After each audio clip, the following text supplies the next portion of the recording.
यहाँ तो फिर भी बैठने की सुविधा वगैरह बहुत है। जब शुरू में नवरात्रि साधना नीचे होती थी काफी दिक्कत होती थी, क्योंकि सिर्फ एक एसी था और पहले तो वो भी नहीं था।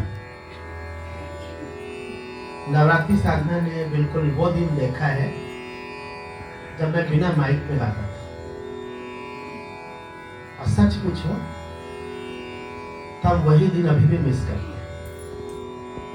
बिना माइक के वो पीछे तक आवाज लगा के गाना, उसका एक अलग आनंद है। होता क्या है कि जब आप बहुत ऊंचे स्वर में बात करते हैं तो सुनने वाला अपने सुनने के स्तर को नीचा कर लेता है। वो सोचता है कि सुनाई तो दे ही रहा है। जब बहुत तेज आवाज आती है तो वो अपने सुनने की शक्ति को या उसके कंसंट्रेशन को कम कर लेता है। और जब कोई फुसफुसा के बोलता है धीरे तो उस पर आदमी कान लगा के सुनता है और उसका कंसंट्रेशन बढ़ता चला जाता है। इसलिए कन्वर्सेशन का एक अच्छा तरीका माना जाता है कि आप धीरे धीरे बोले, कम आवाज में बोले। जब कम आवाज में बोलेंगे तो आपको सुनने के लोगों की इच्छा होगी। आजकल हम लोग हो गए हैं लाउड।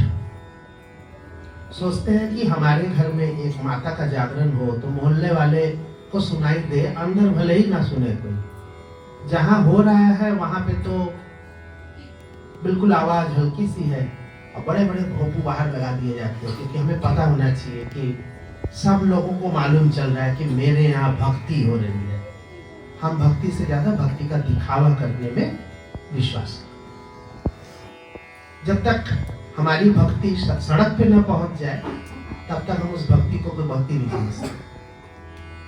कि जब तक बाहर ध्वजा लेकर के हाथी घोड़ा बहुत तरह तरह के वाद्य सब लेकर के जब तक हम सड़क पे न चल लें तब तक हमें न तो हमारी शादी पूरी होती है, न तो हमारी पूजा पूरी होती है, न हमारा त्योहार होता है।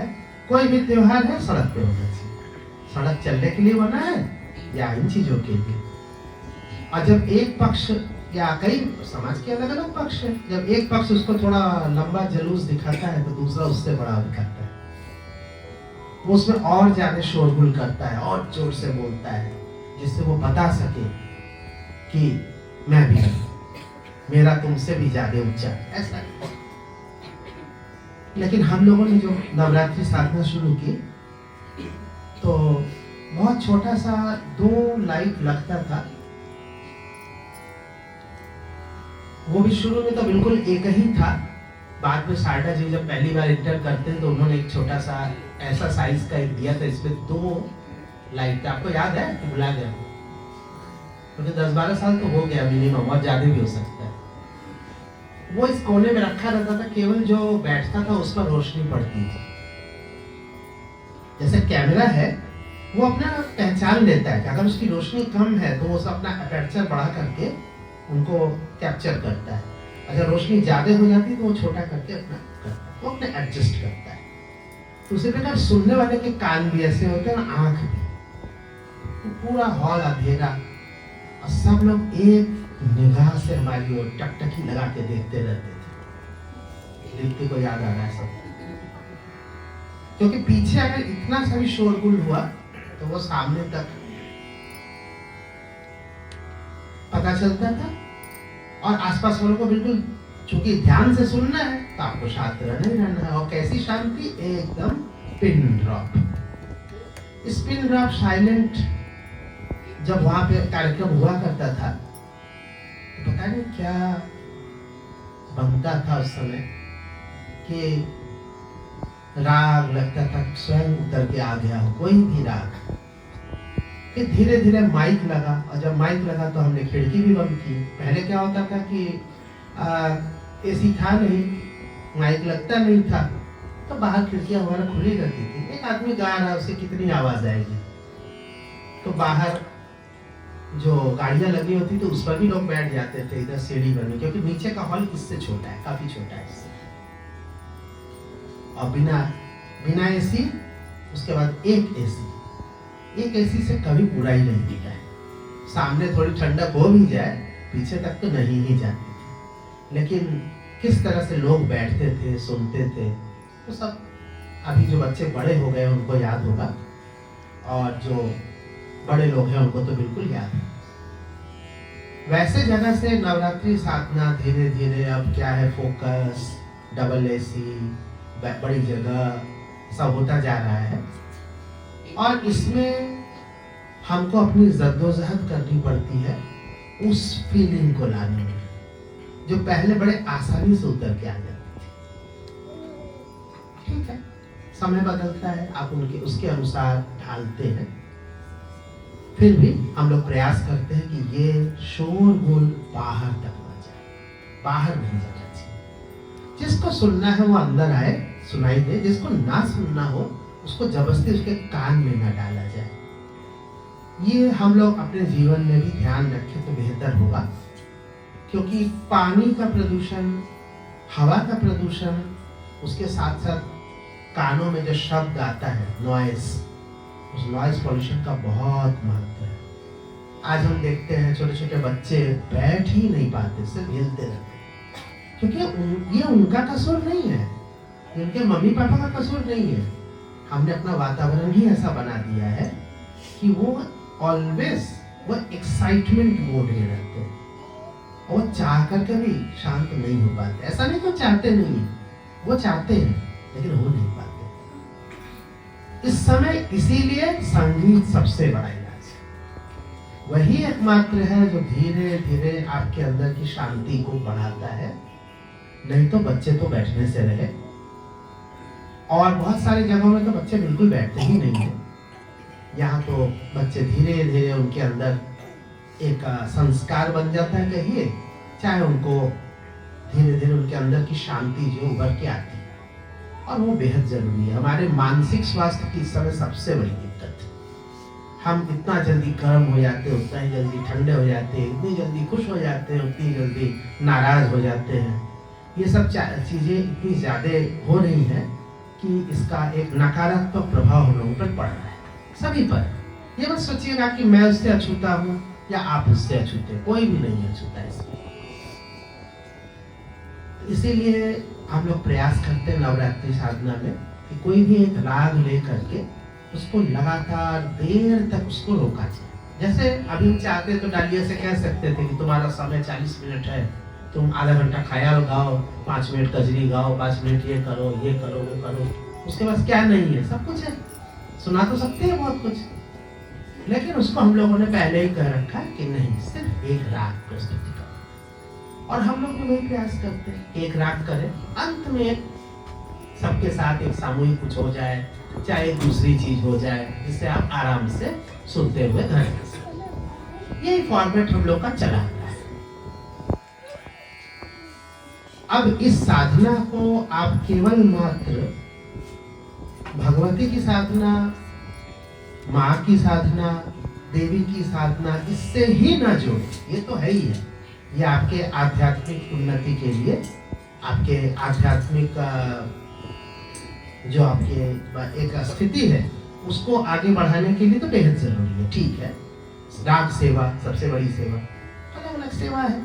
कोई राग सेवा करता है, कोई मंदिर में जा करके कुछ है तो उसको अपना चवर डुलाता है, कोई जूता साफ करता है, वो भी सेवा है। कोई मंदिर में गया तो झाड़ू लगाने लगता है, हमने देखा है। हमने उस दिन भी बात बताया था अमृतसर में। अब कोई एक व्यक्ति को लगा कि यहाँ गंदा है, फट से गया, अब जाके बाल्टी से उसी जगह से पानी निकाला, उसमें धो करके किसी से झाड़ू मांगा, सब साफ करना शुरू हो गया, उसकी वो सेवा है। तो राग सेवा ये भी एक बहुत बड़ी सेवा है, क्योंकि राग जब उसके माध्यम से आप सेवा करते हैं तो आप बहुत जल्दी, ये एक शॉर्टकट है, आप बहुत जल्दी उस परम तत्व से अपने आप को जुड़ा हुआ महसूस करते हैं। ये कोई पाने वाली बात नहीं है, ये आपके अंदर है, उसको अनुभव करने वाली बात है। तो आप अनुभव करने के लिए उन चीजों को जो कि बाह्य चीजें हैं उनसे हट करके आंतरिक चीजों की ओर अपने को मोड़िए। क्योंकि जिस तरह से हम लोग दिखावे में चले गए हैं तो बाह्य चीजें हैं, तो बाहरी चीजों से अपने आप को है, वो आप तो रहेंगे, आप उससे अलग हो नहीं सकते। उस अलग ना होते हुए भी अपने अंदर की ओर अपने आप को प्रवृत्त करिए, उन्मुख करिए। ये संगीत का बड़ा उद्देश्य है। लेकिन इस समय संगीत भी अपने उद्देश्य में विफल होता जा रहा है, क्योंकि हमने संगीत के उन तत्वों को अपना लिया जो इंटरटेनमेंट वाला पक्ष है, उसको हम लोगों ने कुछ ज्यादा ही बढ़ावा देना शुरू कर दिया है। और इंटरटेन करते करते हम उसके मूल चीज को भूलते चले जाते हैं। तो संगीत का मतलब तो ये तो है नहीं कि हम वाह वाह करें, ताली बजाएं, जरूर तो होगा, ये मना थोड़ी कोई कर रहा है। जब जैसे अच्छा लगेगा तो आप उसको एक्सप्रेस करेंगे, भावाभिव्यक्ति बाहर भी आएगी आपकी बात। आप खुश होंगे तो खुश होकर के ताली बजाएंगे, खुश होकर के वाह वाह करेंगे। लेकिन अंदरूनी बात यह है कि जिस समय आप अपने अंदर के संगीत को जब जगा लेते हैं तो आप पाते हैं कि फिर आप ना ताली बजाने लायक रहते हैं, ना वाह कहने लायक रहते हैं। और उस मोमेंट की, उस क्षण की, उस एक समय की सबको इच्छा होती है कि वैसा समय आए, हम उस जगह को पहुंच जाए। लगातार प्रयास करते हैं लेकिन हम छू नहीं पाते। छूते छूते कोई एक बार, एक मोमेंट पर ऐसा जब हो जाता है तब हमें समझ में आता है कि ये है संगीत की ताकत। तो संगीत की ताकत में आप जैसे यहाँ पे जो भी सीखने वाले बच्चे आते हैं वो अलग अलग उद्देश्य लेके आते हैं। किसी को अच्छा गाना गाना है, किसी को अच्छा कवर बनाना है, किसी को नया म्यूजिक क्रिएट करना है, किसी को जॉब पाना है। बहुत सारे लोग यहाँ पे जॉब के लिए लालायित रहते हैं कि संगीत में जल्दी से जॉब मिल सकता है। ये सारी चीजें कोई गलत नहीं, सब उद्देश्य अपनी जगह सही है, इसमें कहीं पर कोई गलती नहीं, वो सब तो है ही। लेकिन उसके साथ अपना जो एक मूलभूत उद्देश्य है कि हमको उस आनंद तत्व को, उस परम तत्व को, उस रस को, उसको भी हमें कहीं न कहीं से छूने के लिए, वहां तक पहुंचने के लिए प्रयास करते हैं।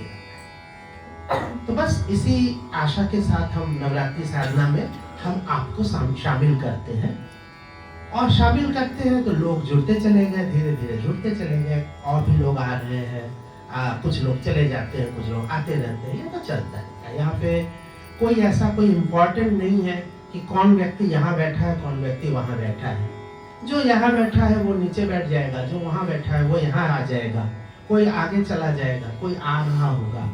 हो सकता है कि इससे अच्छे अच्छे और भी लोग आए, हो सकता है बहुत सारे अच्छे लोग चले जाएं, इन सब से कोई मतलब नहीं। ये एक साधना है जो लगातार चलती है। एक नदी की भांति आप प्रवाहमान है, आप उसमें से आनंद लीजिए, डुबकी लगाइए, अवगाहन करिए उस रस में, उसमें आनंद देते हैं, तब तक वो पानी आगे बढ़ चुका होता है। वो एक प्रवाह है, इस प्रवाह को महसूस करिए। तो फिर मैंने कई बार से मैं भी अब चीजों को कर रहा था कि कुछ नई चीजें बनाते रहे, और मैंने इतनी सारी चीजें बनाई जो आप देखते होंगे हमारी पुस्तकों में। 403 प्रकाशित हो चुकी है ना, 403 बंदिशें प्रकाशित हो चुकी हैं। कुछ और रखी हुई है, होंगी चाहे नहीं होंगी, उसमें बहुत सारी चीजें हैं। अभी मैं नीचे जब इंटर कर रहा था शिल्पायन में, तो 2 जगह क्लास चल रहे थे। नीचे सिखाया जा रहा था हाथन में खड्ग लिए, प्रियांशु सिखा रहा था।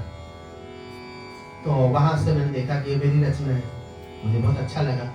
हाथन में खड्ग लिए ऊपर आए, रागिनी सिखा रही थी, जयति जयति जगत पटदीप, वो पटदीप सिखा रही थी। नीचे भैरवी हो रहा था। बस यही तो चाहिए था मुझे कि जो रचनाएं हैं वो गाते रहे, लोग वो करते रहे, गुनते रहे। कितने व्यूज मिले, कितने लाइक मिले, इसके चक्कर में आप कहाँ पहुंच गए आपको पता है? सबसे पहला तो ये हो गया कि लाइक के चक्कर में, व्यू के चक्कर में आपने क्रिएट करना छोड़ दिया। नया करेंगे सबसे पहले आपको लगता है कि इसमें लाइक नहीं मिलेगा, इसमें व्यू नहीं आएगा। नया करने का इच्छा सबको है, सब चाहते हैं कि हम कुछ क्रिएट करें। हमारे अंदर से भी एक सृजनात्मकता हिलोर मारती है। वो कहती है कि कुछ नया बनाओ, आज कुछ नया करते हैं, लेकिन अंदर से वही एक डर और एक इच्छा कि हमारा लाइक नहीं बढ़ेगा। तो हम क्या करते हैं, हम हायर्ड विंग्स में पहुंच जाते हैं, किराए के पंख पे सवार हो जाते हैं, जिससे कि हम जल्दी से पहुंच जाए। तो उसको बोलते हैं हायर्ड विंग्स पर उधार लिए हुए पंख के द्वारा हम कहीं उड़ने की कोशिश कर रहे हैं, क्योंकि हमें मालूम है कि हम जो एक पॉपुलर नंबर उठाएंगे और उसको वो कर देंगे, उसके कवर गा देंगे, तो हमको लोग लाइक बहुत ज्यादा करेंगे, व्यूज ज्यादा मिलेंगे। लेकिन आप मेरा मनी मन सोचिए, बहुत लाइक भी आ जाएगा तो आपको मिला क्या फिर? उतना सारा शॉर्ट्स पर लाइक हुआ के लिए, जिसके लिए हम लोग ना जान दिए रहते हैं, उस जान देने के बाद हमें मिलता क्या है? उसके साथ हम कितना कुछ गंवा चुके होते हैं उस दौरान। इसको भी तो देखना चाहिए। जो आनंद है उसको गंवा रहे हैं। बाकी आप निश्चिंत रहिए। अगर आपने सरस्वती की साधना की, या कोई सरस्वती के मंदिर से खाली हाथ नहीं जाता। अब आप लक्ष्मी की साधना नहीं कर सकते। लक्ष्मी की साधना अगर आपने कर दी, वो एक अलग साधना है, वो भी एक साधना है। जैसे अब हम एक जगह गए, हमारा सम्मान होने वाला था, तो उसमें उन्होंने ये कहा था कि बनारस के जो है कुछ खास एक बहुत बड़े बिजनेसमैन को बुला लिया, एक बहुत बड़े डॉक्टर को बुला लिया, एक बड़े संगीतज्ञ को बुला लिया, मुझको, एक और कोई कहीं से कुछ ऐसे ही इंजीनियर को बुला लिया, अलग अलग फील्ड के लोगों को बुला लिया, सबको बैठा के वहाँ पे सम्मान। तो जो अनाउंसर थे वो बहुत ही सम्मान के साथ हमको बुला लिए कि संगीत के ये वो, चलो ठीक है, एक मिल गया सम्मान, हाथ पे लिया, तो लेकर के माला वाला पहन के आगे बैठ गया, डॉक्टर भी हो गया। तब से जो बिजनेसमैन था, उनके लिए जो अनाउंसर था, वो बोला कि अरे भाई, इनके तो जलवे ही अलग हैं, लक्ष्मी के भरत पुत्र हैं, पता नहीं कितने इनके शोरूम है, पता नहीं कितने इनके अलग अलग दुकानें हैं और शोरूम है, किस किस चीज का बिजनेस है। तो वो खड़े हुए बोलने के, सबको थोड़ा थोड़ा बोलना था, मैं भी बोला। उसके बाद उनका नंबर आया, तो बोले, बहुत गौर करने वाली बात, ये हम कई बार कह भी चुके, कुछ लोग जानते हैं। वो बोले, हमको ये बात याद आती, वो कहे कि हमको इसका तंज किया जा रहा है कि मेरा 22 शोरूम है, अब इनको मौका मिलेगा तो 23वां खोल लेगा, 23वें के लिए लगे। 22 शोरूम है उनका बनारस में, अब 23वां खोलने जा रहे हैं। तो लोग मजाक उड़ाए। लेकिन मैं, देखिए, मैं हूं और मेरी पत्नी घर में रहती है, मेरे बेटा बेटी दोनों विदेश में रहते हैं, उन्हें मुझे नहीं खिलाना पड़ता है, और ना तो वो वापस आकर के हमारे यहाँ के शोरूम संभालेगा, हमें तो उम्मीद भी नहीं है।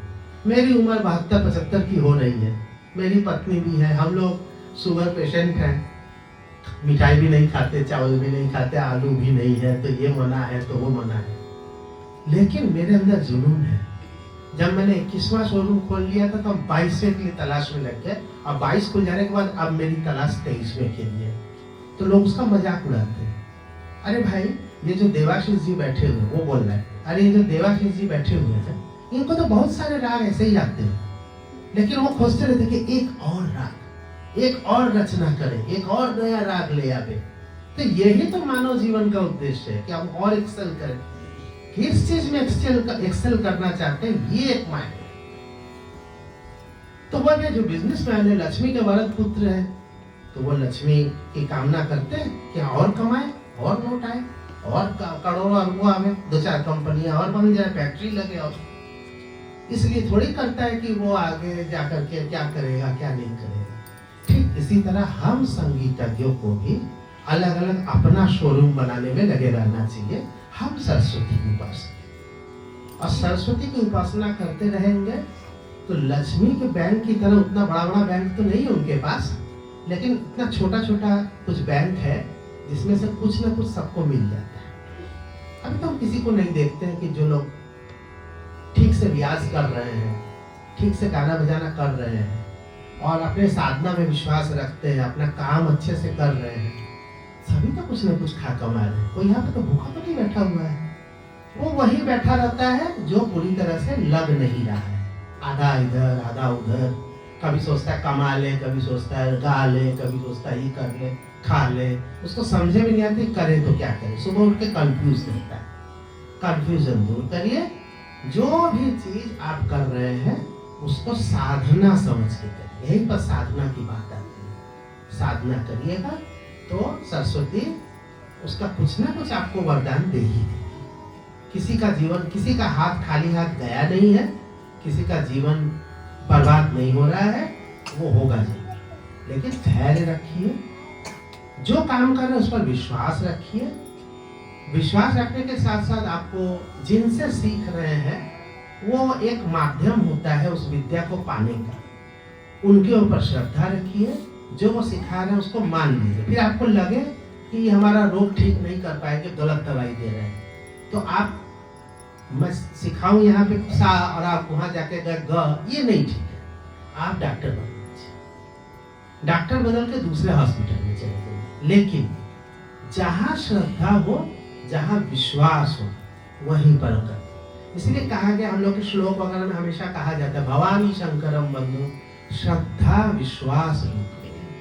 तो उसमें कहा गया कि भवानी और शंकर कौन है? बोले श्रद्धा है और विश्वास है। तो इस विश्वास और श्रद्धा को भवानी और शंकर, शिव और पार्वती समझ करके अपना काम करिए। जब आप अपने काम में यही दो चीजों को लेकर के चलेंगे तो आप खाली हाथ नहीं जाएंगे।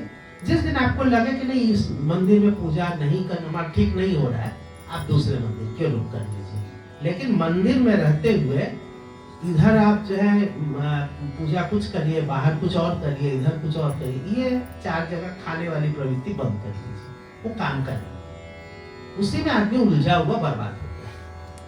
अगर आपको लगता है कि आप पॉपुलर संगीत में चले जाना चाहते हैं, हमारा तो गोल वही है, गोल बना लेना चाहिए। फिर इधर क्यों लगना ही नहीं चाहिए। सोचते हैं कि नौकरी इधर करें, गाय वहां, तो वो कहते हैं ना गांव देहात में खाए किसका और गाय किसका, सब जानते हैं, खाए भतार का और गाय भाई का, है ना।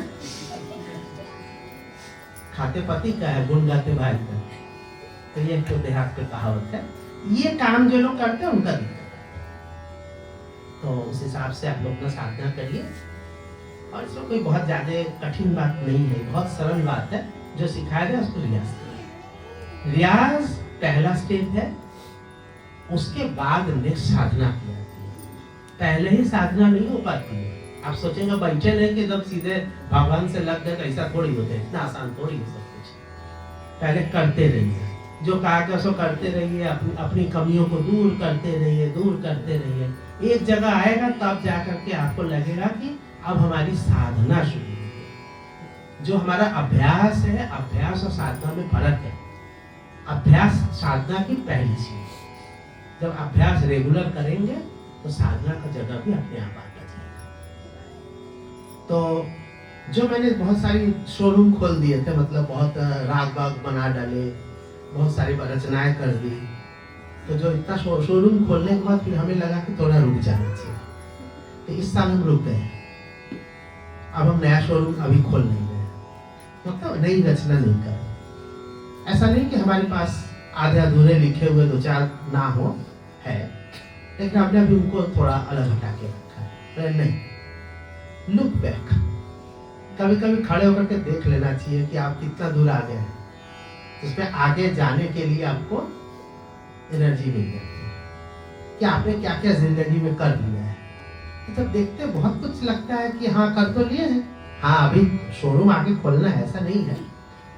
तो इस बार हमने सोचा कि कुछ राग ऐसे हैं जो हमारे विद्यार्थी लोग बहुत गा रहे हैं, लेकिन हम तो गाते ही नहीं।